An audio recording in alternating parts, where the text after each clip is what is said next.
ভাইরে ভাই কি আর বলি, আমাদের কত বিশ্বাস তো পরিমণি একদম সাবান পানি ছাড়াই ধুইয়া দিছে।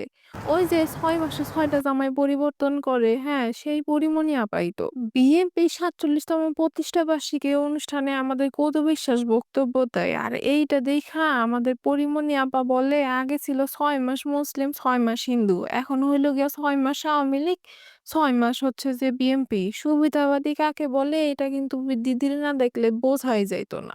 বাপরে! কি জিনিস এইটা! ভাইরে ভাই, অপমান করার তো একটা লিমিট আছে। তাই বইলে এমন কইরা অপমান করব, ডাইরেক্ট গুনিয়া একদম মুখের মধ্যে মাইরা দিব?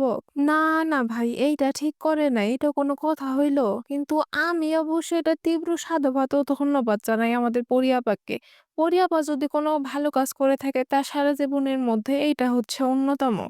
ভাইরে ভাই, আমাদের এই কদু আপা যে কি পরিমাণ পোল্টি-বাজ এইটা না দেখলে বিশ্বাসই করা যাইত না। আমাদের হাসু আপা যখন দেশে ছিল, ক্ষমতায় ছিল, এই কদু বিশ্বাস যে তার পা কি পরিমাণ চাড়ছে সেটা বইলা ব্যাখ্যা করা যাবে না। ভাই, আমার তো মনে হয় না এমন চাটা কেউ চাড়ছে। না মানে পা, হাসু আপার পা।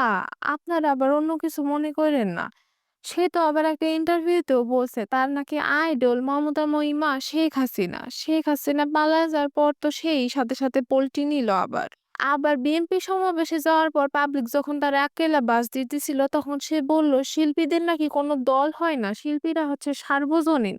তাই এই বিষয় নিয়ে কোনো মাতামাতি না কইরা সবাইকে সাধারণভাবে নেওয়ার অনুরোধ জানাচ্ছি। তা আপা, আমার একটা প্রশ্ন, শিল্পীদের যদি কোনো দলই না থাকে তাইলে যখন আপনার আম্মাজান দেশে ছিল তখন আপনি কিসের জন্য বলছিলেন আপনি নৌকাকে সাপোর্ট করেন, আপনি আওয়ামী লীগকে সাপোর্ট করেন? তা আপা, আপনি কি কথা মুখ দিয়া বলেন নাকি শরীরের অন্য কোনো জায়গা দিয়ে কথা বলেন? না মানে আপনার কথার যে কোনো ঠিক ঠিকানা থাকে না তাই বললাম। শোনেন আপা, একটা খারাপ কথা বলি, তেলবাজি করা বন্ধ করেন বুঝছেন?